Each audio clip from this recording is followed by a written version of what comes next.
एक छोटे से गांव में एक पुराना दरख्त था। इस दरख्त की शाखें इतनी लंबी और घनी थीं कि दिन के वक्त भी यहाँ अंधेरा सा रहता था।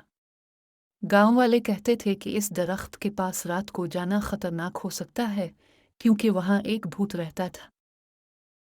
एक दिन गांव के 5 दोस्त आरो, सियाम, मोनो, नीराज और तन्याह ने फैसला किया कि वो इस दरख्त के नीचे रात गुजारेंगे।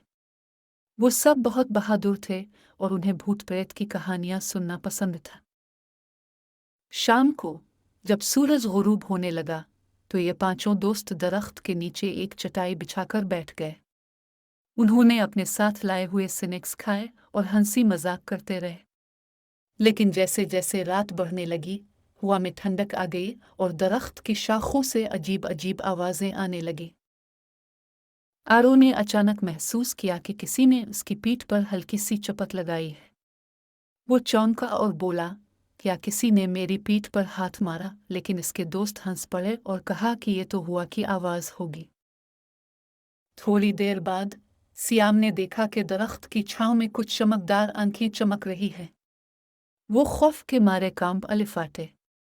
इसने बाकी दोस्तों को बताया, देखो, वहां दरख्त के पीछे कुछ चमक रहा है। सबने तवज्जो दी, लेकिन वहां कुछ नहीं दिखा। तब मोनो ने कहा, आओ हम देख कर आते हैं। सब ने खौफजदा होकर दरख्त की तरफ बढ़ा, लेकिन जब वो वहां पहुंचे तो उन्होंने देखा कि एक चमकदार पत्थर दरख्त के नीचे पड़ा है।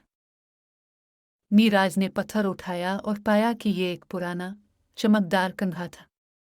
कंघे पर कुछ अजीब से निशानात बने हुए थे। तन्या ने कहा, मुझे लगता है कि ये कंघा किसी पुराने वक्त का है। हो सकता है कि ये दरख्त के भूत का हो। जैसे ही उन्होंने कंघा दरख्त के नीचे रखा, दरख्त की शाखों से एक ठंडी हवा चली और एक हल्की सी हंसी सुनाई दी। पांचों दोस्त खौफ के मारे कांपने लगे, लेकिन फिर अचानक सब कुछ खामोश हो गया। वो रात बहुत पुरसुकून रही।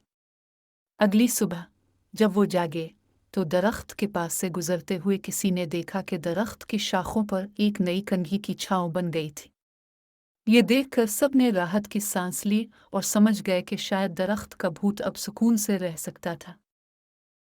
इस तजुर्बे के बाद उन्होंने फैसला किया कि भौतिया कहानियों पर यकीन करने से पहले खुद तजुर्बा करना बेहतर है। और वो सब हमेशा इस दरख्त की कहानियां अपने दोस्तों को हंसते हंसते सुनाने लगे।